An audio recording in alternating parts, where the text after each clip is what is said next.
you say you've worked with, did you say 600 is 600 to date, isn't it? 600 clients you've worked with so far. 600 engagements on 250 customers. 250 customers, got you, and 600 engagements.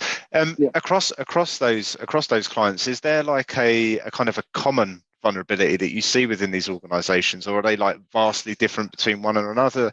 I mean, do you have a kind of, is there a specific thing that you usually look at, and that you usually find that there's as I said, like a common vulnerability across these companies? Yeah, so let me give you the secret, the top 5, right?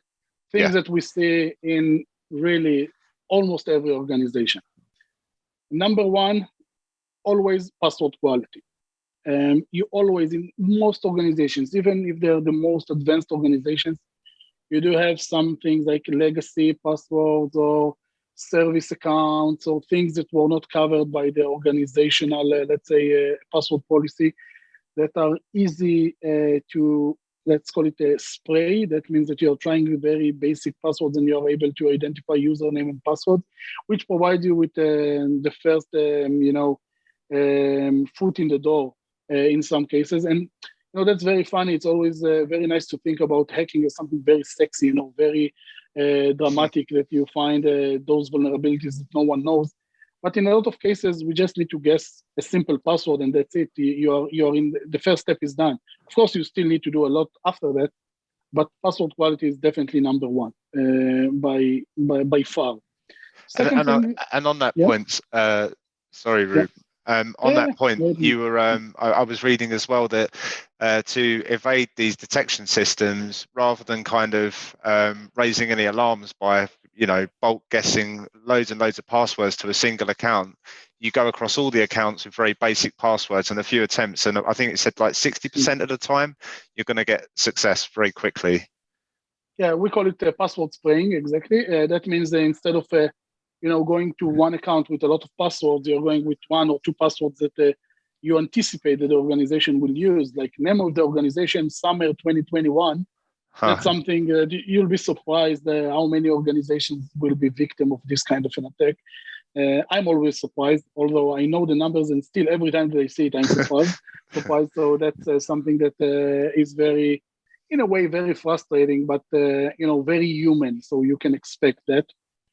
I can say that the industry is improving with multi-factor authentication and other things, and still those items are highly important and highly vulnerable. But to your question, password spraying is definitely something that we do, both to make sure that we are not locking any accounts to create a denial of service attack, and second, of course, to stay under the radar as much as possible. Again, this is just the number 1 item. So password quality is really number 1 item that we see in a lot of organizations. The second one is more operational capability. We see that organizations are struggling with being able to identify vulnerabilities or active breaches, threats in the organization while those are happening. So we call it today security operations centers, EDR, MDR, NDR, all of the buzzwords. Combined together as a detection and response capabilities, those are still not advanced enough in order to be able to deal with the more modern attacks that we see today. Usually what we see is that those capabilities are very effective against things that are already well-known, and less effective. Not all of them, of course, there are very good solutions, don't get me wrong, there are very good solutions out there, but still we see that in the integration with the organization, with the fact that the organization need to have also a team responding to the technology to develop a capability and not only a tool, we still see a gap between the capability of the attacker to move in the organization, and there is still a time gap until the organization is able to identify and, of course, to respond to these specific issues. The third item that is always very, very common is network segmentation, segregation. That means that the option or the capability of an attacker to move between different parts of the organization, right, from user environment to server environment to cloud environment and so on, that's something that is still very far away from where it should be. And that's something that we see quite a lot. The next item that we see is administration and privileged access management in general. one of the things that you have as a target when you work on a technical environment, you want to get access to the administrative account, right? The reason for that is once you have administrative account like a domain admin, let's say in Microsoft-based environment, or root access in Linux-based environment, of course, you get access to all other devices quite immediately. And that's something that is very powerful as an attacker. Of course, it's not the end of the process, but a very good step in the way, let's say, to achieve your targets in the organization.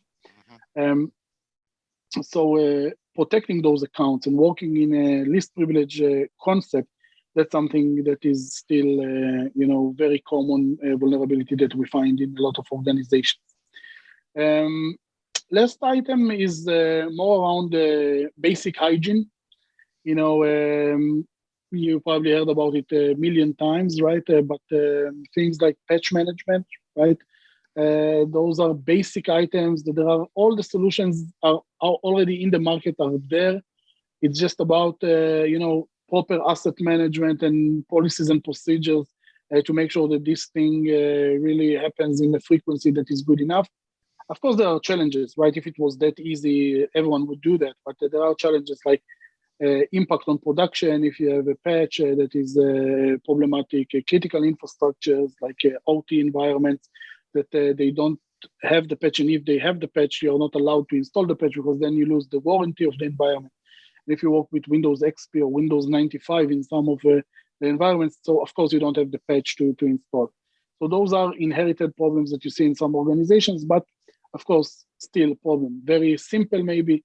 Some would say very stupid problem, but still problems. Very tangible and relevant problems. So those are the top 5. I can tell you that we see in a lot of cases also things around the email protection and email server protection, like DMARC, SPF, and other capabilities that are very relatively very easy to fix. And those are still available or vulnerable or misconfigured in a lot of organizations. But in general, I think that the common ground that you can find between all the things that I've just mentioned, those are all basic foundations of cybersecurity. Absolutely. And that's the point, right? I'm trying to maybe give you a very clear message saying that, we hear a lot about next generation, right? Next generation firewall, next generation antivirus, next generation. And the point, and the very unfortunate point, is that the basic items in most organizations are not covered in a very efficient or complete way. And that's usually what we use to actually move laterally in organizations and get access to business critical assets. Yeah. Not because we don't know how to do other things, because those are the easiest, right? And the attacker will always look for the easiest way in rather than using the most complicated and complex, James Bond related attacks in the organization.